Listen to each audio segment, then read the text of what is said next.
Hello मेरे प्यारे, कैसे आप सभी लोग, कैसे चल रही है आपकी पढ़ाई। मैं महेंद्र पाठशार्थी आशा करता हूँ कि आप लोग बिल्कुल स्वस्थ होंगे, मस्त होंगे और अपनी अपनी पढ़ाई बिल्कुल मेरे प्यारे व्यस्त होंगे। दोस्तों, जैसा कि आपको लगातार आपके तैयारी कराई जा रही है, तो आज हम आपको साइंस की मैराथन लेके आया हूँ, जिसके द्वारा आपको सभी प्रकार के क्वेश्चन जो कि आपके एग्जाम में आने वाले हैं, सभी क्वेश्चन के बारे में एनालिसिस किया जाएगा और आपको बताया जाएगा। तो मेरे प्यारे सभी लोग एक रफ और एक पेन लेकर हमारे साथ जुड़ जाएं और जो भी नए बच्चे हैं चैनल सब्सक्राइब कर लें और अपने दोस्तों के पास भी शेयर कर दें। तो हम आज स्टार्ट करते हैं एकदम बेसिक से और आपको A to Z तक ले जाएंगे, यानी कि शुरू से अंत तक जितना भी आपके पेपर में पूछा जाएगा सभी चीजों के बारे में आज हम आपको बताएंगे। तो सबसे पहले हम स्टार्ट करेंगे बहुत फास्ट और बहुत तेजी के साथ, केवल वही पढ़ना जो एग्जाम में आना। देखिएगा, स्टार्टिंग करते हैं राशि से। और राशि होती क्या चीज है मेरे प्यारे, आपको राशि का मतलब होता है जिसको मापा जा सके। ध्यान दीजिएगा, जिसको मापा जा सके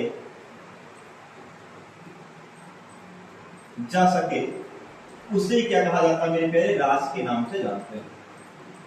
अब जैसे फॉर एग्जांपल के तौर पर बता जाए, आपको कहा जाए कि आप जब रास्ते में आ रहे थे और रास्ते में आपको एक सुंदर सी लड़की दिख गई। आपको रास्ते में एक सुंदर सी लड़की दिखी। अब आपको ये बताना है कि वह लड़की कितना सुंदर थी, 1 मीटर सुंदर थी, 2 किलोग्राम सुंदर थी, कितना सुंदर थी। क्या आप उसको बता सकते हैं?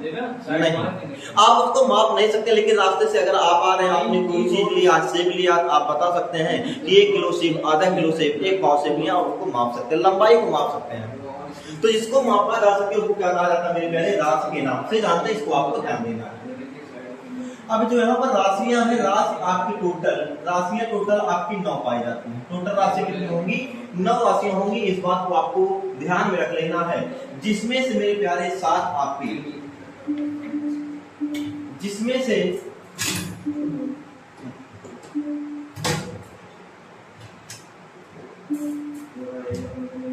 7 मूल राशि होंगी और 2 में एक होता है पूरक, दूसरा होगा कोट पूरक।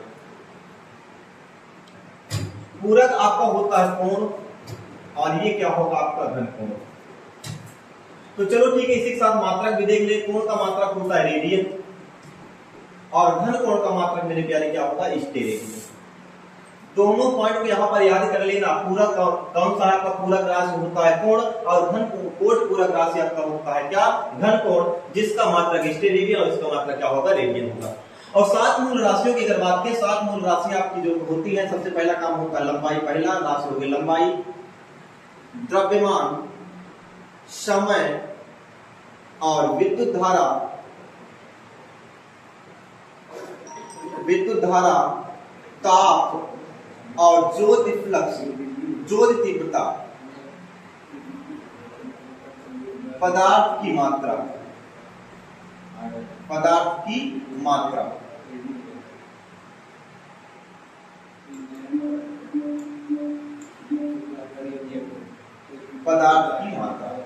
यानी कि आपकी 7 राशि मूल राशियां हैं। द्रव्यमान हो गया तो लंबाई, द्रव्यमान, समय, विद्युत धारा, ताप, ज्योति तीव्रता और पदार्थ की मात्रा।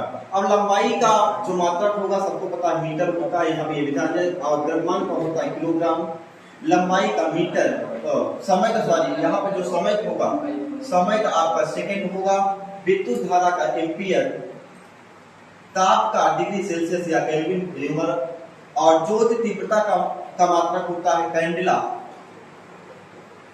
पदार्थ की मात्रा का होगा मूल। यानी कि 7 मूल राशियों के 7 मूल मात्रक होंगे। इस बात को आपको बिल्कुल ध्यान देना है। आपके क्वेश्चन यहाँ से पूछे जाते हैं कि इसमें निम्न में से मूल राशि है। तो अगर आपको 7 मूल राशियां पता होंगे तो आपको 7 मूल राशियों से 7 मूल मात्रक पता होंगे, आप आसानी के साथ क्या करेंगे, बता देंगे। और इसके बाद एक बात और ध्यान देना है। अब इसके बाद आपको पढ़ना है राशि। यहाँ पे देखेंगे सदिश और अदिश, 2 राशियां, एक होता है सदिश, दूसरा आपका मिलेगी अदिश। दूसरा और क्या होगा आपका, अदिश मिलेगा। देखिएगा मेरे प्यारे, आपको बिल्कुल कम समय में ज्यादा से ज्यादा चीज कवर करना, इसलिए आपको रफ और पेन लेकर के मेरे साथ बैठना है और फास्ट तरीके से एक एक पॉइंट को नोट करते चलना है। अब देखिए अगर हम सदिश की बात करेंगे मेरे प्यारे, सदिश का मतलब होगा जिसके में परिमाण के साथ आपका दिशा होगा, परिमाण होगा और साथ में क्या होगा, दिशा होगा। यानी कि ऐसी राशि जिसमें परिमाण और दिशा दोनों साथ में होंगे उसको क्या बोलेंगे, हम सदिश बोलेंगे। और अदिश क्या होता है, इसमें ध्यान देना है, इसमें मेरे प्यारे केवल आपको परिमाण मिलेगा लेकिन आपकी इसमें दिशा नहीं होगी। दिशा क्या होती है, नहीं होगी। अब यहीं पर हम एक चीज और नोट करेंगे, दिशाहीन राशि को भी हम क्या बोले, अदिश राशि के नाम से जानते हैं। हर पॉइंट को नोट करना, ये दोनों पॉइंट बहुत इंपॉर्टेंट है। आपसे क्वेश्चन कर लेगा कि ऐसी कौन सी राशि है जिसमें केवल परिमाण होता दिशा नहीं होता है, तो आपको बताना है मेरे प्यारे, आपको बताना है क्या, आपको कहना है सदिश राशि। क्या कहना है, सदिश राशियां। अब कुछ और चीज आती है, इसी एक और राशि आती है टेंशन। टेंशन राशि आती है। टेंशन राशि में क्या होता है, होती तो सदिश लेकिन जिसमें डायरेक्शन भी होगा लेकिन उसके बावजूद भी उसको हम अदिश के नाम से जानते हैं। जैसे आपका विद्युत धारा, याद कर लेना विद्युत धारा, एक क्वेश्चन नोट कर लीजिएगा, विद्युत धारा आपकी टेंशन राशि है। विद्युत धारा टेंशन राशि, क्योंकि इसका विद्युत धारा की दिशा होती है उसके बावजूद भी ये क्या होता है, आपकी अदिश राशि होती है, इसलिए इसको क्या बोलेंगे, टेंशन राशि के नाम से जानते हैं। अब इसमें आप देखिएगा जो सदिश राशियां होती हैं आपका वेक्टर से प्रदर्शित करती हैं। ये वाला जो आगे वाला पोर्शन है इसको हम तीर वाला, इसको बोलेंगे डायरेक्शन, और इसके तीर की लंबाई को हम क्या बोलेंगे, परिमाण बोलते हैं। क्या बोलते हैं, परिमाण बोलते हैं। अब यहां पर एक बात ये समझना, परिमाण क्या है, हर पॉइंट को समझना। परिमाण किसे कहते हैं, व्हाट इज मैग्नीट्यूड। तो परिमाण का मतलब होता है जैसे आपको दे दिया जाए 10 किलोमीटर पूरा और यहां पर 10 किलोमीटर केवल दिया गया। अब देखिएगा ये तो आपका क्या होगा, दिशा हो गया, ये आपका क्या होता है, परिमाण होता है। यानी आंतरिक मान, मात्रात्मक वैल्यू, न्यूमेरिकल वैल्यू को हम मेरे प्यारे क्या बोलेंगे, परिमाण बोलेंगे। इसमें न्यूमेरिकल वैल्यू यानी मात्रात्मक आंतरिक मान है लेकिन इसमें डायरेक्शन नहीं है। ये क्या होगा, आपका अदिश होगा और ये क्या होगा, आपका सदिश होगा। यानी कि जिसमें आपका परिमाण भी है और दिशा भी है उसको सदिश बोल देते हैं, जिसमें केवल परिमाण है और दिशा नहीं है वो आपका क्या हो गया, अदिश राशि होती है। अब इसके बाद कुछ हम सदिश और अदिश राशियों के नाम जान लेते हैं जो कि बहुत इंपॉर्टेंट है। देखिएगा सदिश राशियों की अगर बात करेंगे, सदिश राशि में जैसे आपका क्या हो गया, वेग हो गया, विस्थापन हो गया, बल हो गया, संवेग हो गया और कोणीय संवेग, रेखीय संवेग,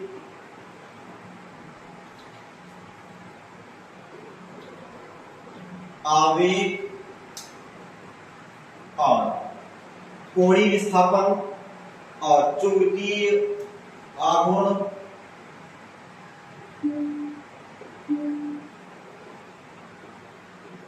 चुंबकीय आघूर्ण और चुंबकीय आघूर्ण के बाद आपका हो गया वैद्युत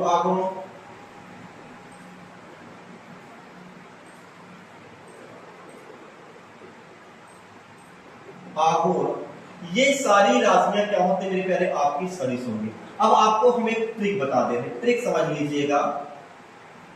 देखिए जितनी भी आपकी सदिश राशि जिसमें वाह है, वाह है, वाह है, वाह है ना, वाह है, वाह है, वाह है, इसमें भी वाह है और इसमें भी वाह है, इसमें भी वाह है। यानी कि ऐसी राशियां जिसमें वाह हो या वाह या वाह होती हैं, ज्यादातर राशियां आपकी मेरे प्यारे क्या होती है, सदिश राशियां होती हैं, केवल यहां पर विद्युत धारा को छोड़ करके, यहां पर विद्युत धारा को छोड़ करके, क्योंकि अपवाद के रूप में क्या होती है, आपकी अदिश होती है। विद्युत धारा को लगभग छोड़ के दो राशियों को बाकी जिसमें वाह होता या वाह होता सभी राशियां क्या होंगी, आपकी सदिश राशियां होंगी। तो आपको यहां से पहचान लेना है कौन सी सदिश है कौन सी अदिश है। इन सभी राशियों में क्या होता है, आपका परिमाण और दिशा दोनों निश्चित होते हैं। अब आगे जैसे आपका अदिश राशि कुछ हो गए, अदिश राशि में बताया गया है क्योंकि इसमें दिशा होती नहीं, जैसे आपका द्रव्यमान, समय, और कार्य, द्रव्यमान समय कार्य, आयतन, ईपीसी, ये सभी राशियां क्या होती है मेरे प्यारे, आपकी अदिश राशि होती है। क्या होती है? अदिश राशि होती है, जिसमें ना तो आपका परिमाण होगा, जिसको हम स्केलर के नाम से जानते हैं, ना तो परिमाण तो होगा, लेकिन इसमें आपकी दिशा नहीं पाई जाएगी। इसको क्या बोलेंगे हम? अदिश राशि के नाम से जानते हैं।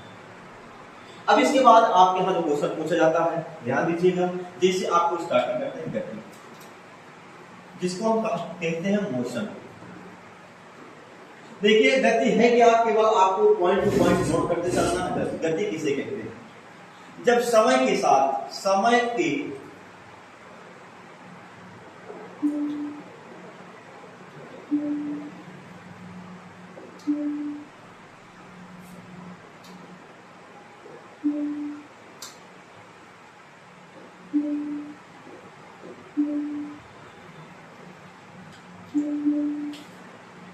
ध्यान दीजिएगा,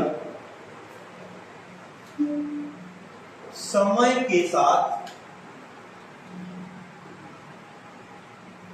स्थित परिवर्तन को गति कहते हैं। ध्यान दीजिए, पॉइंट को नोट करना है। जब समय के साथ स्थिति में परिवर्तन होगा, उसको क्या बोलेंगे? गति बोलेंगे। दूसरी बात यहां पर, समय के साथ जब समय के साथ स्थिति में कोई परिवर्तन, स्थिति में कोई परिवर्तन ना हो, तो हम क्या बोलेंगे? यहां पर विराम के नाम से विराम कहते हैं। क्या बोलेंगे? विराम कहेंगे। यानी जब आपका समय और स्थिति दोनों परिवर्तनशील हो, दोनों आपस में बदलेंगे, तो यहां पर आपको क्या मिलेगी? गति मिलेगी। अगर गति की परिभाषा आपको जानना है, बता दीजिएगा। समय के साथ स्थिति परिवर्तन गति बोलेंगे, और जब समय के साथ स्थिति परिवर्तन ना हो, अर्थात समय परिवर्तित हो लेकिन स्थिति में कोई परिवर्तन नहीं होता, तब यहाँ पर क्या होगा? विराम। यानी समय परिवर्तित होगा बट आपका स्थिति नहीं बदलती, यानी नहीं परिवर्तित होगी, तो क्या होगा मेरे प्यारे? आपका यहां पर विराम अवस्था के नाम से जानेंगे। अब आगे की ओर बात करेंगे। जब विराम अवस्था के बाद पढ़ते हैं, तो यहां पर मुझे देखना होगा दूरी। दूरी क्या है? आपको पता है कि, नोट करिएगा पॉइंट टू पॉइंट, कि पथ की अधिकतम लंबाई,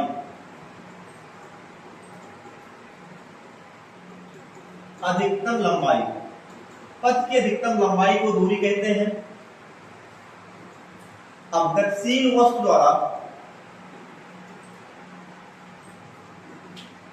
द्वारा प्रारंभिक और अंतिम बिंदु के बीच की अधिकतम पथ की लंबाई, अधिकतम पथ की लंबाई को भी हम दूरी कहते हैं। दूरी आपकी अदिश राशि है। इसका मात्रक मेरे प्यारे, इसका जो मात्रक होगा, इसका मात्रक मीटर होता है। इसको आपको नोट कर लेना है। दूरी सदैव धनात्मक होती है।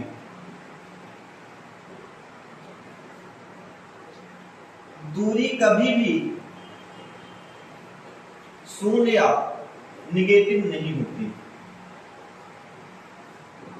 दूरी कभी भी शून्य या निगेटिव नहीं होती। और इसका डायमेंशन है कि अगर विमा की बात करें, तो इसकी विमा क्या होगी? यल होगी। इसकी विमा क्या होती है? यल होती है। आप फटाफट नोट करिएगा। अब इसके बाद हम देखेंगे विस्थापन, डिस्प्लेसमेंट। देखा, विस्थापन क्या होता है? वही दूरी और विस्थापन लगभग एक ही कैटेगरी में आएंगे, लेकिन बात यह है कि विस्थापन का मतलब होता है शॉर्टेज डिस्टेंस, यानी कि न्यूनतम पथ की लंबाई।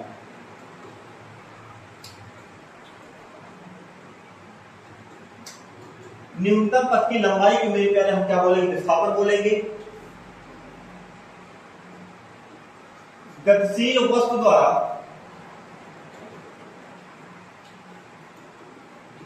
तय किए गए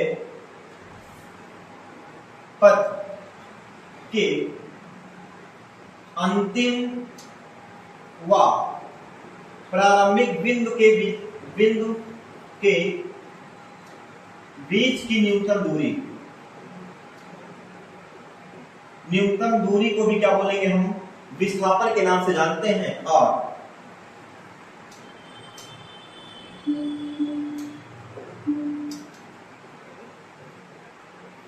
अंतिम बिंदु तथा प्रारंभिक बिंदु के बीच के न्यूनतम अंतर को भी विस्थापन के नाम से हम जानते हैं। यानी सभी परिभाषाओं को आपको यहाँ पर नोट कर लेना है। न्यूनतम पथ की लंबाई है, स्टार्टेड डिस्टेंस, जिसका लिखा होगा आपका डिस्प्लेसमेंट। गतिशील वस्तु द्वारा प्रारंभिक और अंतिम बिंदु की जो न्यूनतम लंबाई होती है उसको भी हम क्या बोलेंगे, यहाँ पर हम विस्थापन बोलेंगे। अंतिम बिंदु और प्रारंभिक बिंदु के बीच का जो अंतर होगा, न्यूनतम अंतर होगा, उसको भी हम क्या बोलेंगे, डिस्प्लेसमेंट यानी विस्थापन के नाम से जानते हैं। अब यहाँ पर विस्थापन कुछ और बातें हैं। विस्थापन जो होता है ये सदिश राशि है, क्योंकि इसमें देख पा रहे हैं आपका वाह है। उसके बाद मात्रक इसका क्या होगा, मीटर होगा। इसकी विमा जो होती है वो भी क्या होगी, यल होगी। और नोट याद कर लेना, विस्थापन जो है धनात्मक भी होता है, ऋणात्मक भी होता है और आपका शून्य भी होता है। यानी जो आपका विस्थापन है ये आपका क्या होगा, धनात्मक होगा, ऋणात्मक होगा और क्या होगा, ये शून्य भी होता है। और क्या होगा मेरे प्यारे, शून्य भी होता है ना। और एक बात याद कर लेना, नोट याद कर लेना, सरल रेखा में गतिशील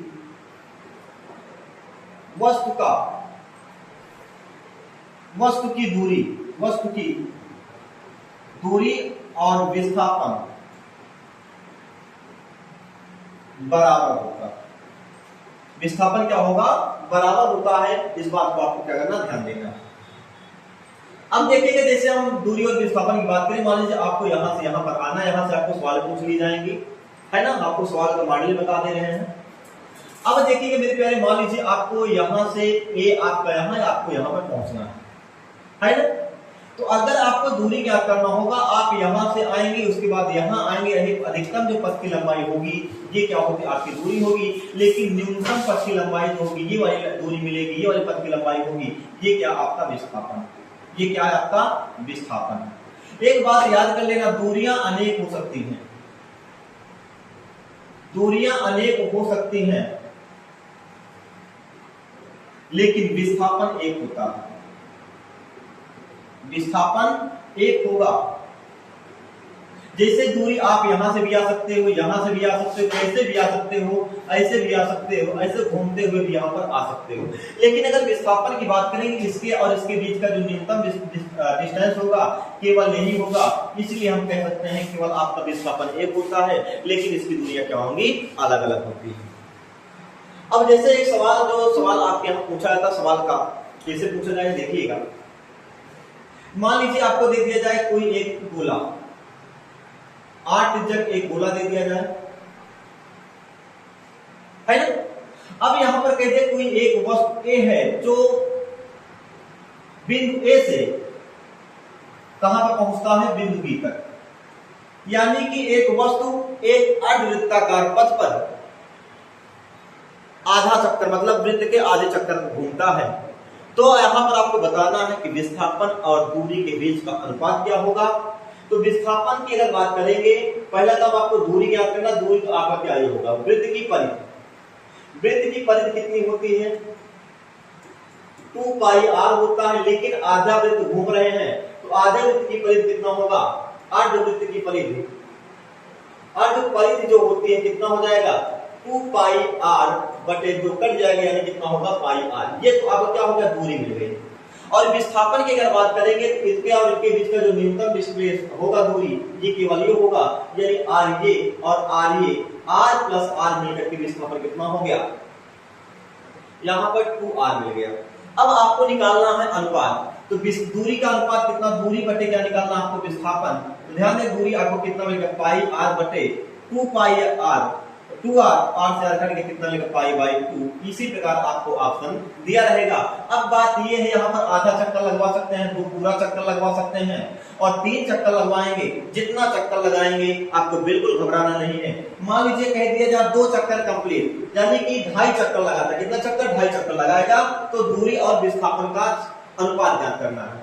अब एक बात करिएगा, अगर दूरी ज्ञात करेंगे, दूरी एक चक्कर में कितना घूमता, 2 पाई r, तो 2 चक्कर में कितना घूमेगा भाई, 2 पाई r प्लस 2 पाई r।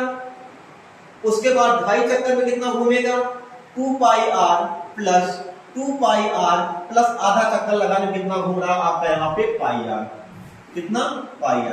तो 2 टू जा 4 यानी कितना, 5 पाई r आपको क्या मिल गया, यहां पर मिल गया क्या, दूरी मिल गई 5 पाई r।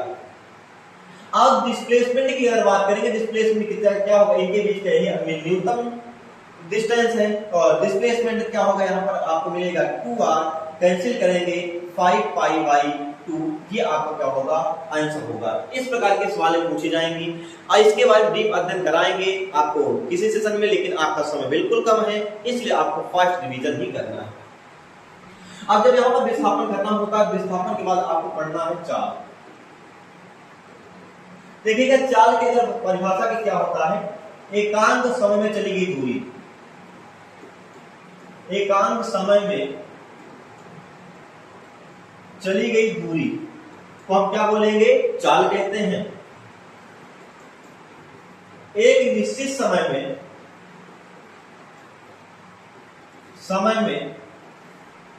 चली गई दूरी को हम चाल कहते हैं। और दूरी तथा समय के अनुपात को भी हम क्या बोलेंगे, चाल कहते हैं। एक सेकेंड में या एकांक समय, एक निश्चित समय में चली गई दूरी, एक सेकेंड में चली गई दूरी क्या बोलेंगे, हम चाल कहते हैं। अब यहां पर जो चाल होता है, चाल बराबर दूरी बटा समय। अब चाल जो है ये आपकी एक व्युत्पन्न राशि है। क्या है, व्युत्पन्न राशि है, क्योंकि चाल का जो मात्रक होता है, और व्युत्पन्न क्यों है, क्योंकि यह आपके दूरी और समय से मिलकर बनी हुई है।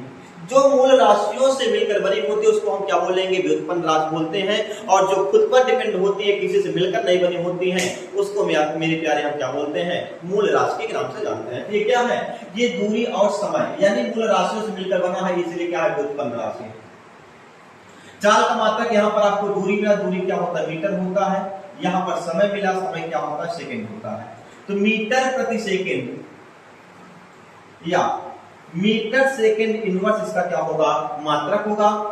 और सीजीएस मात्रक की बात करेंगे तो सीजीएस जो इसका मात्रक होगा, सेंटीमीटर पर सेकेंड। सेंटीमीटर पर सेकेंड इसका क्या होगा, सीजीएस मात्रक है। मेरे प्यारे यहां आपकी देखिएगा चाल आपकी जो है अदिश राशि है, चाल अदिश राशि है। इसकी जो विमा होगी, विमा lt की पावर -1 होगा, lt की पावर -1 होगा। एक बात याद कर लेना, चाल हमेशा क्या होती है, धनात्मक होती है, ये कम ज्यादा नहीं होगी, निगेटिव पॉजिटिव, केवल पॉजिटिव होगा, निगेटिव और जीरो नहीं होगी, इस बात को ध्यान देना है। अब आगे चलते हैं वेग।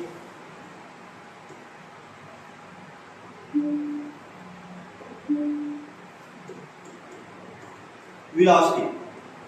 अब वहां पर आप लोगों ने पढ़ा था कि एकांक समय चली गई दूरी को हम क्या बोलते हैं, चाल कहते हैं। लेकिन यहां पर देखना होगा, एक निश्चित समय अंतराल में तय किए गए विस्थापन को हम क्या बोलेंगे, वेग बोलेंगे।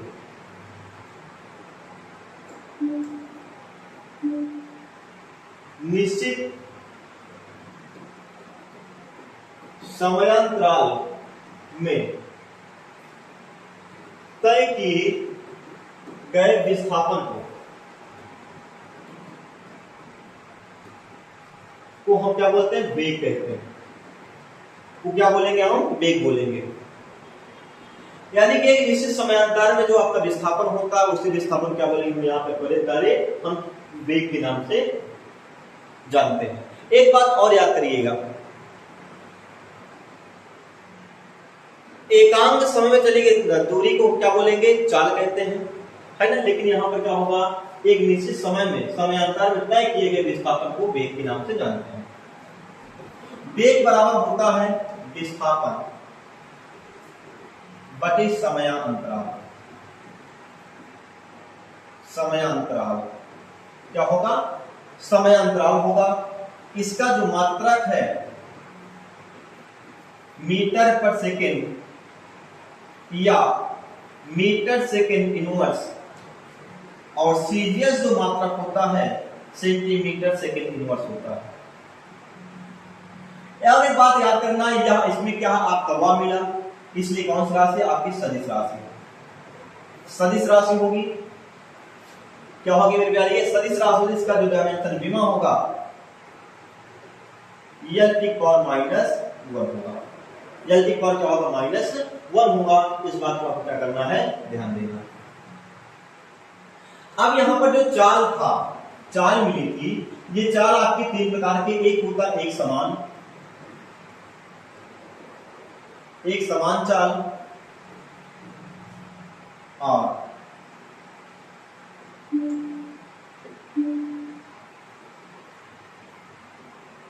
असमान चाल और औसत चाल। अब एक समान चाल में क्या होता है, जब एक समान समय समान डिस्टेंस को पार करता है, समान समय, जब समय और समान समय में समान दूरी तय करे, तो यहां पर क्या मिलेगा आपको, एक समान चाल। जैसे 5 मिनट में, 5 से 10 मिनट में कितना दूरी तय करता है, 0 से 10 मीटर। फिर अगले 10 से 15 मिनट में देखा जाए तो ये दूरी कितना होना चाहिए, 10 से आपका 20 होना चाहिए। फिर 15 से 20 के बीच में देखा जाए तो 20 से कितना होना चाहिए, 30 होना चाहिए। यानी देख पा रहे प्रत्येक समान समय क्या होगा, समान दूरी को तय करेगा। तो यहाँ पर आपको मिलेगा क्या, एक समान चाल। क्या मिलेगा यहाँ पर आपको, एक समान चाल मिलेगा। और हम आगे की ओर बात करेंगे जैसे असमान चाल। असमान चाल में क्या होता है, समान समय में असमान दूरी तय करेगा। समान समय क्या होता है, आसमान दूरी को तय करता है। जैसे कि 0 से 5 सेकंड के बीच में 0 से 10 मीटर की दूरी तय करता है। फिर 5 से 10 मिनट में 10 से 17 मीटर की दूरी तय करता है। फिर 10 से 15 सेकंड में 17 से 30 मीटर। अब देख पा रहे हो प्रत्येक 5 सेकंड के बीच का जो समय अंतराल है, इसके बीच का अंतर कितना था, 10, इसके बीच का 7 और इसके बीच कितना है, 13। यानी सबका दूरियां क्या है, असमान है, लेकिन समय क्या है, समान है। इसमें जब समय समान हो लेकिन दूरियां क्या हो, असमान हो, तब आपको क्या मिलेगा, असमान चाल प्राप्त होगी। औसत चाल क्या होता है, वही आपको कुल चली गई दूरी, कुल दूरी बटे कुल समय, कुल समय। यानी कि औसत चाल क्या होता है, कुल चली गई दूरी बटे कुल लगे समय को हम क्या बोलेंगे, औसत चाल के नाम से जानते हैं। इसको भी आप क्या करना है, नोट कर लेना है। अब चाल के बाद आपको एक चीज और ध्यान देना है, त्वरण। त्वरण क्या है, वेग परिवर्तन की दर।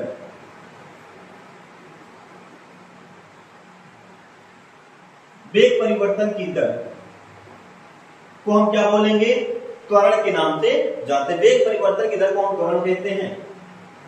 और इसे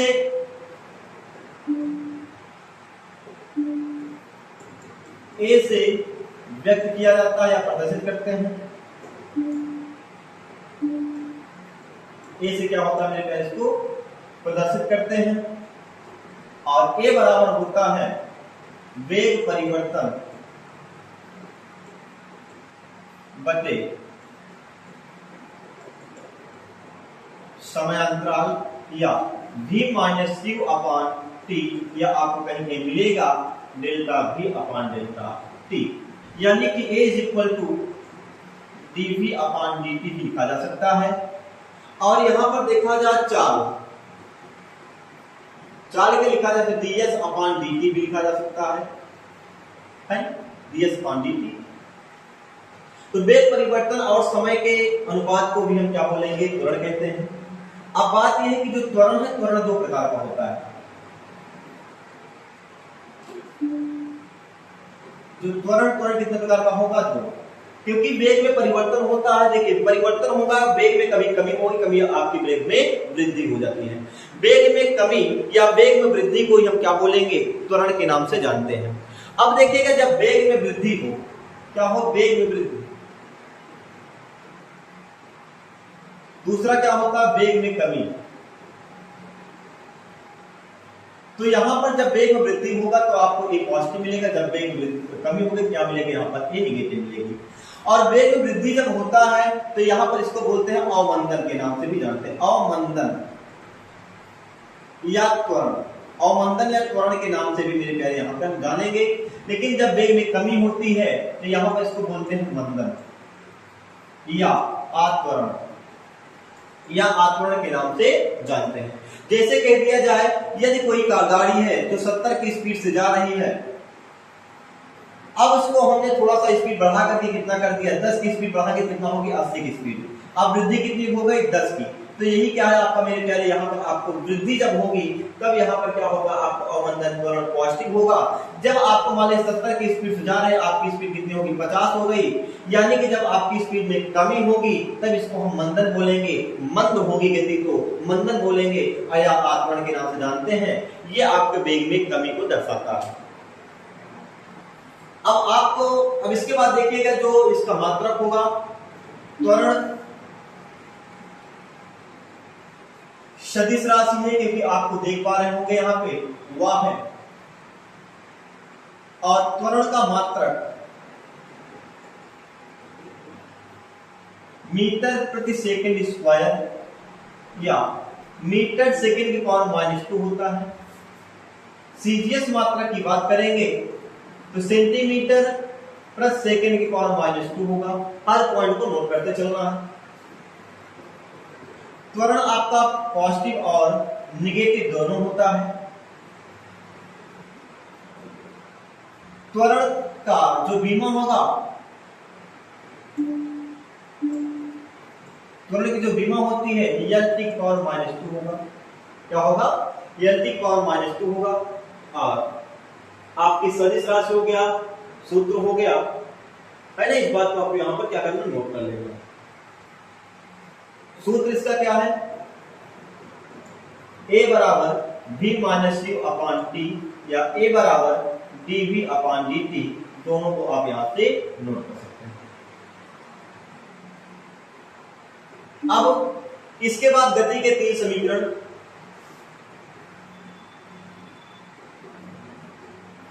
तीन समीकरण होते हैं। पहला समीकरण आपका v बराबर u प्लस at, दूसरा s बराबर ut plus half at square, तीसरा आपका होगा v स्क्वायर बराबर u स्क्वायर प्लस 2as। यहां से भी आपको थोड़ा सा पढ़ लेना है कि कौन किसके बीच का संबंध बताता है। तीनों समीकरण को आपको अच्छे तरीके से पढ़ लेना है, ध्यान देना। अब इसके जस्ट बाद मुझे पढ़ना है क्या, बल। बल क्या, यानी कि फोर्स। देखिएगा सबसे पहला काम बच्चे जानते हैं, ज्यादातर क्लास 9 में जो पढ़े होते हैं कि बल किसे कहेंगे, किसी वस्तु को धक्का देना या उसको खींचना। किसी वस्तु को धक्का देना या खींचना उसको क्या बोलेंगे, बल कहते हैं। या आपको पता ही होगा यदि किसी वस्तु पर हम बल लगाते हैं तो वस्तु अपनी स्थिति बदलता या बदलने का प्रयास करता है ना। बल वह वाय कारक है जो किसी वस्तु की स्थिति बदलता है या बदलने का प्रयास करता है। बहुत से इसकी डिफिनेशन है, पॉइंट वाइज आपको नोट कर लेना है। पहला पॉइंट नोट कर लेना है, बल क्या है, धक्का या खिंचाव। धक्का या खिंचाव है। बल वह वाय कारक है, बल वह वाय कारक है जो किसी वस्तु की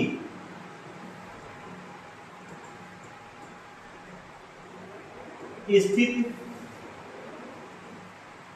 बदल देता है या बदलने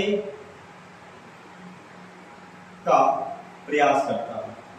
यानी कि बल वह धक्का या खिंचाव जो किसी वस्तु की स्थिति को बदल देता, बदलने का मेरे प्यारे प्रयास करता है। और यहां पर बल द्रव्यमान तथा त्वरण के गुणनफल को भी कहते हैं। द्रव्यमान और त्वरण के गुणनफल को भी हम क्या बोलेंगे? बल कहते हैं।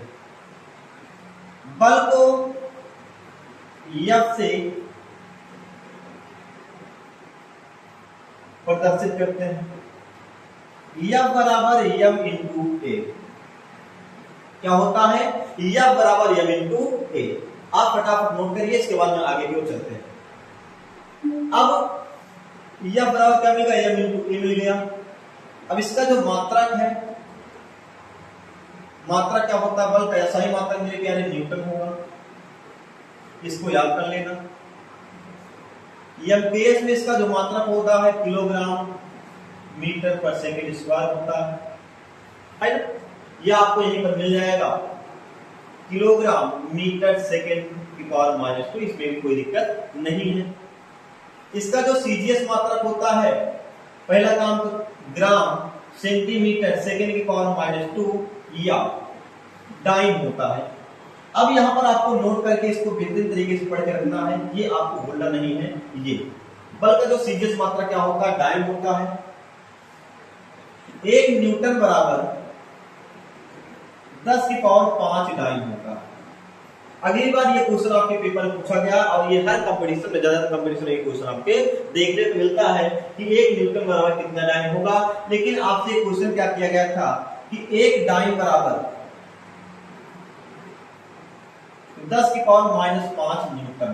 ये बात को ध्यान देना, दोनों आपका अपोजिट। 1 न्यूटन बराबर 10 की पावर -5 डाइन और 1 न्यूटन बराबर 10 की पावर 5 डाइन और 1 डाइन बराबर 10 की पावर -5 न्यूटन होता है। इस बात को आपको क्या करना, ध्यान देना है। अब जो बल है आपका सदिश राशि है। बल क्या है? सदिश राशि है। इसकी जो विमा होती है L टी की पावर -2 टी की पावर -2 होता है। आपको बल के बारे में यहां पढ़ लेना है। इसके बाद आपको संतुलित और असंतुलित बल को भी थोड़ा सा पढ़ लेना है। संतुलित बल क्या होते हैं? जब परिणामी बल आपका 0 हो जाए तो वहां पर संतुलित मिलेगा, जब परिणामी बल आपका 0 नहीं होगा तो वहां पर आपका असंतुलित होगा। यानी संतुलित में क्या होगा? परिणामी बल आपका 0 हो जाता है। असंतुलित क्या होगा? आपका परिणामी बल आपका 0 नहीं होता। अब देखिएगा जो बल है, बल के बारे में, बल का जिक्र न्यूटन का पहला नियम में हुआ था। न्यूटन के पहले नियम में। लेकिन बल की व्याख्या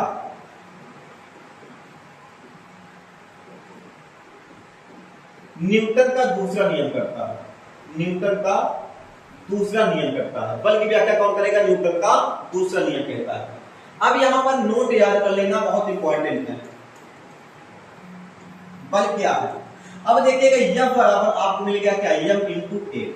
आपको हमने पढ़ाया कि जो यहाँ पर a है, a बराबर और क्या होता है? यहाँ पर v minus you upon T या डेल्टा टी, ये भी होता है। आप यहाँ पर मान रखिएगा m, तो v minus you upon delta T.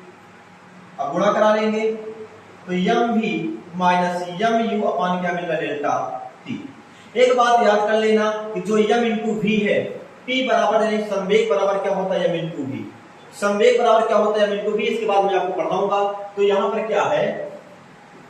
तो F बराबर मिलेगा, ये तो आपका अंतिम संवेग, ये आपका प्रारंभिक संवेग, तो delta p upon delta t।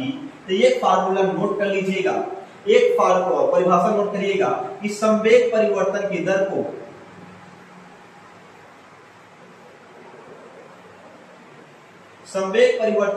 को बल कहते हैं। संवेग परिवर्तन की दर को क्या बोलेंगे हम यहाँ मेरे प्यारे, बल के नाम से जानते हैं। इसको भी आपको क्या करना है, नोट कर लेना है। अब देखिएगा आगे की ओर जैसे चलते हैं, न्यूटन का नियम। न्यूटन के 3 नियम थे। पहला नियम आपका होगा जड़त्व का नियम। दूसरा जो नियम होता है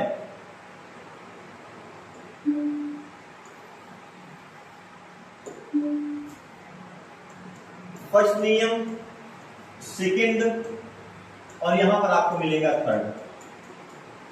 जो फर्स्ट नियम है, फर्स्ट नियम आपको जड़त्व की व्याख्या करता है, जड़त्व के बारे में बताएगा। दूसरा आपका नियम बल के बारे में बताता है, और तीसरा नियम क्या होता है, क्रिया प्रतिक्रिया। क्रिया प्रतिक्रिया का नियम।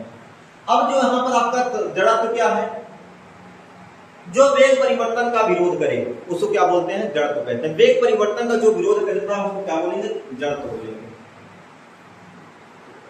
वेग स्थिति परिवर्तन का जो विरोध करे, सॉरी, जो स्थिति परिवर्तन का जो विरोध करे, स्थिति परिवर्तन का जो विरोध करता है उसे क्या बोलेंगे, जड़त्व बोलेंगे। जड़त्व एक प्रकार का विरोधी बल है। क्या है, आपका विरोधी बल होता है। जड़त्व कौन सा बल होता है मेरे प्यारे, विरोधी बल होता है, ध्यान देना है। जड़त्व आपके 3 प्रकार के होते हैं, विराम का जड़त्व, गति का जड़त्व, और तीसरा दिशा का जड़त्व। विराम का जड़त्व क्या होता है, जब विराम की अवस्था में होने वाले परिवर्तन का विरोध करता है विराम का जड़त्व। जैसे कोई गाड़ी है, जब कोई गाड़ी खड़ी रहती है और एकाएक एक्सीलरेटर को स्पीड को बढ़ा देते हैं, व्यक्ति पीछे की ओर गिर जाते हैं, है ना। तो जब पीछे की ओर गिर जाते हैं तो आप देखिएगा आपकी स्पीड पहले क्या थी, विराम थी। विराम किसमें हुए, गति में। या यूं कह सकते हैं आपके यहाँ घर पे एक फल आम का पेड़ है, आपने एक टिड्डा उठाया और मारा, आम क्या हुआ, आम में टिड्डा लगा और आम क्या होगा, नीचे की ओर गिर गया। पहले आम क्या था, विराम में था, उसके बाद गति में आया। तो ये सभी कंडीशन मेरे प्यारे क्या होगा, विराम का जड़त्व होगा। ध्यान देना, विराम के जड़त्व में वस्तु विराम से किसमें आती है, गति में आती है। जैसे कह दिया जाए कि जब किसी कंबल को डंडे से मारते हैं तो उसके धूल के कण क्या होते हैं, बाहर की ओर आ जाते हैं। अब यहाँ पर देखिएगा कि जब आपका जो धूल का कण था पहले विराम में था, डंडा पड़ा, गति में हो गया, अर्थात विराम का जड़त्व हो गया। तो याद कर लेना, विराम से गति में आए तो विराम का जड़त्व, और गति के जड़त्व में क्या होता है, गति से विराम में आए, गति से किस में आए, विराम में। तब यहाँ पर क्या होगा, आपका गति का जड़त्व। जैसे जब कोई गाड़ी चलती है और एकाएक ब्रेक मारते हैं तो आगे की ओर गिर जाते हैं। तो गाड़ी स्पीड में थी, ब्रेक मारा, विराम में आए, ब्रेक मारने के बाद क्या होगा, विराम में आए तो अब आगे की ओर गिर जाएंगे। आप क्या होगा, यहाँ पर गति का जड़त्व होगा। तो गति से विराम में आने पर आपको गति का जड़त्व प्राप्त होता है। अब जैसे क्वेश्चन कर लेगा कि ऐसा कौन सा जड़त्व होगा जिसमें हम आगे की ओर गिरे या पीछे की ओर गिरेंगे। तो पीछे की ओर कब गिरते हैं, विराम के जड़त्व में, आगे की ओर कब गिरते हैं, गति के जड़त्व में। अब दिशा का जड़त्व क्या होता है, जैसे आप जो गाड़ी चलाते हैं, साइकिल चलाते हैं, साइकिल को आपको इधर मोड़ना है लेकिन आप झुकते इधर हैं, तो इस प्रकार का जो होगा वह दिशा का जड़त्व होता है। ध्यान देना,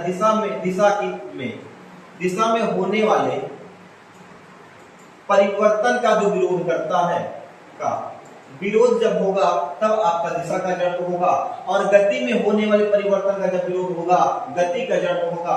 विराम की अवस्था में होने वाले परिवर्तन का जब विरोध होगा तो यहाँ पर आपको गति का जड़त्व प्राप्त होता है। अब आगे की ओर जैसे देखें,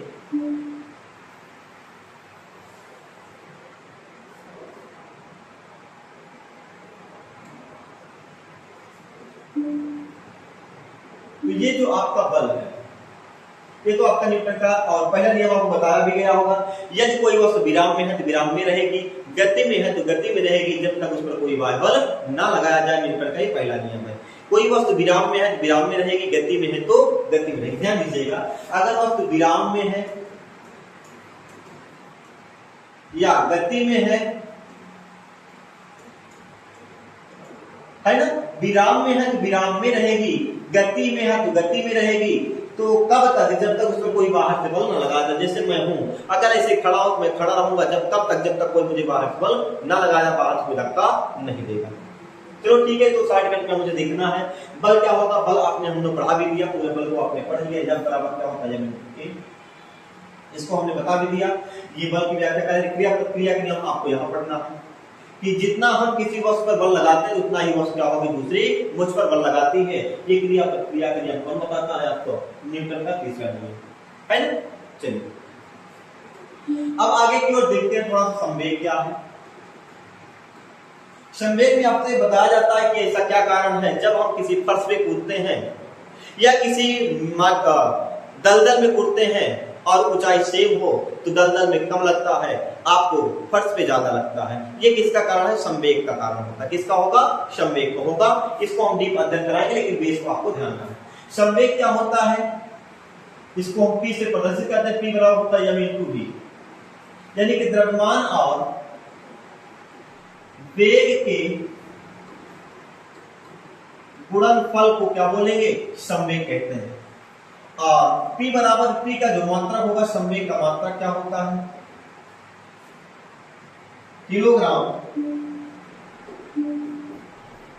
मीटर पर सेकंड, किलोग्राम मीटर पर सेकंड। और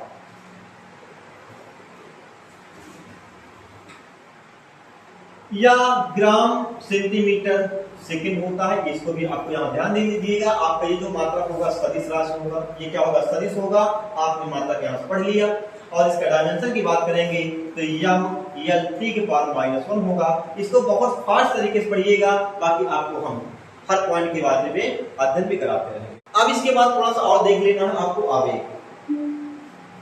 एक और आवेग, इसको हम इंपल्स के नाम से जानते हैं। आवेग क्या होता है, जब कोई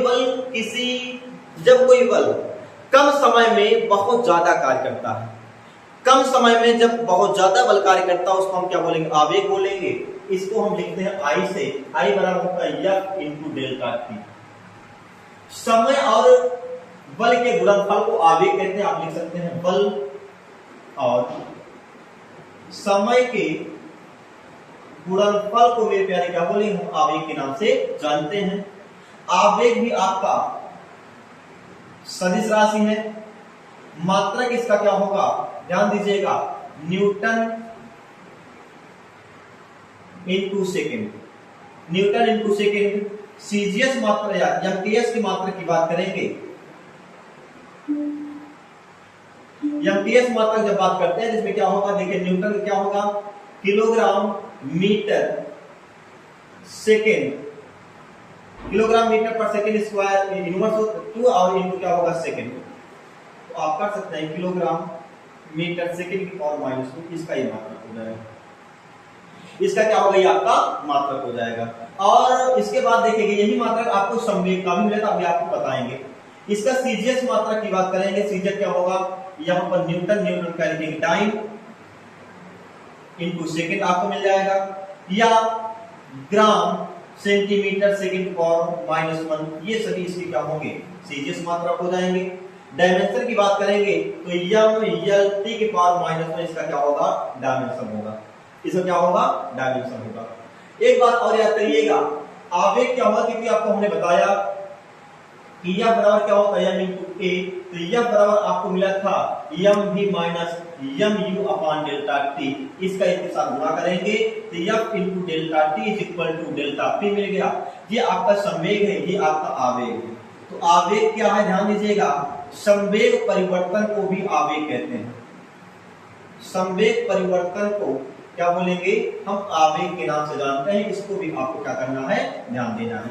अब जो संवेग का मात्रक होगा बीमा होगा, वही आपका आवेग का मात्रक बीमा होगा। इस सभी पॉइंट को आपको ध्यान देना है मेरे प्यारे। आपका समय बिल्कुल कम था, हमने ज्यादा से ज्यादा कवर कराने का प्रयास किया। अगर आपको वीडियो अच्छा लगा है तो मेरे प्यारे आप लोग एक सुंदर सा कमेंट, लाइक और अपने दोस्तों के पास शेयर करिएगा। आप वीडियो नए हो आप इसको सब्सक्राइब जरूर